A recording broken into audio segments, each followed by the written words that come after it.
Puluhan ribu pekerja Cina di Morowali buat ulah. Hari ini tuh ratusan ribu bahkan tuh. Gila banyak banget di Morowali tuh.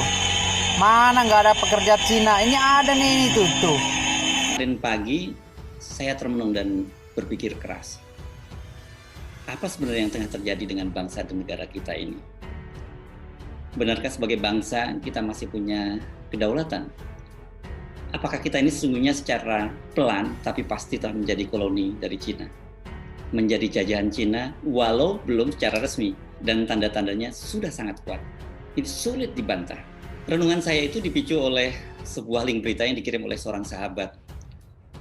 Judulnya begini, bahasa Cina jadi kurikulum lokal di Maluku Utara. Pengamat, sebentar lagi Cina bakal kuasai Indonesia.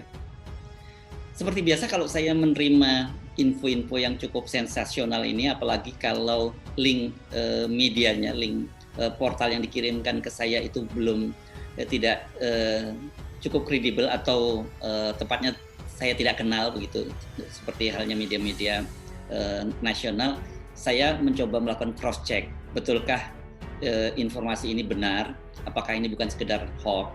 Karena saya kira ini penting buat panduan Anda semua di era media sosial seperti sekarang ini. Setiap kali menerima info yang sifatnya sensasional, apalagi itu Anda merasa setuju dengan info yang dikirimkan, ini karena kan dengan pembelahan sekarang ini orang sudah terbagi-bagi dan hidup dalam kepompong masing-masing gitu. Jadi ada berita-berita yang menjadi favorit dan dianggap mungkin akan menyerang pihak yang lain, maka Anda tanpa berpikir panjang langsung melakukan share. Nah, jangan pernah seperti itu. Saya sebagai wartawan, setiap kali saya menerima sebuah informasi, apalagi bila tidak disertai dengan tautan resmi dari medianya, saya selalu mencoba melakukan cross check, dan di zaman sekarang kan gampang banget ya, dengan googling Anda akan menemukan fakta-fakta itu. Jadi dengan cara begitu Anda tidak terjebak sebagai penyebar hoax dan fitnah.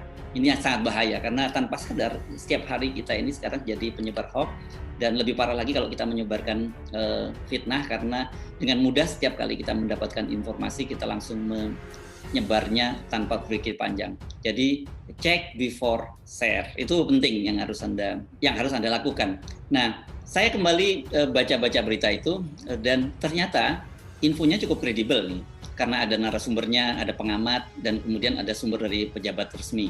Penjajahan Cina dengan mengirimkan TKA ke Indonesia, selanjutnya bahasa diajarkan di Maluku Utara. Sebentar lagi Cina kuasai Indonesia. Itu kata pengamat, seorang seniman politik gitu disebutnya oleh media ini, bernama Mustari. Ini kelihatannya seorang pengamat dan seniman politik di Halmahera. Bahasa, kata Mustari itu kan terkait budaya.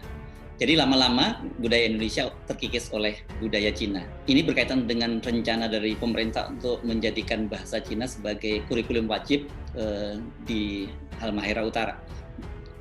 Maksud saya di Halmahera Selatan, Maluku Utara. Ini yang tepat begitu nama kabupatennya ya. Mustari mengaku heran, BIN dan TNI diam saja melihat sepak terjang Cina dalam upaya menguasai Indonesia. Nah, benarkah bahasa Cina atau bahasa Mandarin itu sudah dimasukkan dalam kurikulum sekolah di Halmahera Selatan? Ternyata informasi itu dibenarkan oleh Kepala Dinas Pendidikan dan Kebudayaan Halmahera Selatan, Saiful Rajulan. Ada alasannya mengapa kemudian Dinas Pendidikan dan Kebudayaan memasukkan bahasa Mandarin atau bahasa Cina ini sebagai kurikulum wajib di sekolah-sekolah di Halmahera Selatan. Alasannya karena bahasa Mandarin itu sekarang sudah menjadi syarat untuk bekerja di sektor pertambangan yang sekarang memang dikuasai oleh para pengusaha Cina. Karena itu nantinya, kata Saiful Rajulan, bahasa Mandarin akan diajarkan di sekolah-sekolah dari SD sampai SMP menggantikan bahasa Inggris. Saya hanya bisa menarik nafas panjang. Sudah begitu parahnyakah bangsa kita ini? Hanya untuk menjadi buruh di pabrik-pabrik Cina, kita harus menggadaikan kedaulatan kita. Harusnya kan mereka, para pengusaha dan pekerja Cina, itulah yang belajar bahasa Indonesia. Bukan malah dibalik. Kita yang harus belajar bahasa Cina. Padahal itu untuk posisi-posisi bekerja di pabrik, dan itu jabatan-jabatannya cukup rendah. Ini jabatan operator bahkan atau buruh kasar. Tetapi itulah faktanya sekarang, bahwa karena bahasa Mandarin sekarang menjadi syarat untuk bekerja di pertambangan yang kebetulan dikuasai oleh para pengusaha Cina, kita harus menyesuaikan diri. Kita walaupun tinggal di negeri sendiri harus belajar bahasa Mandarin, bukan mereka harus belajar bahasa Indonesia.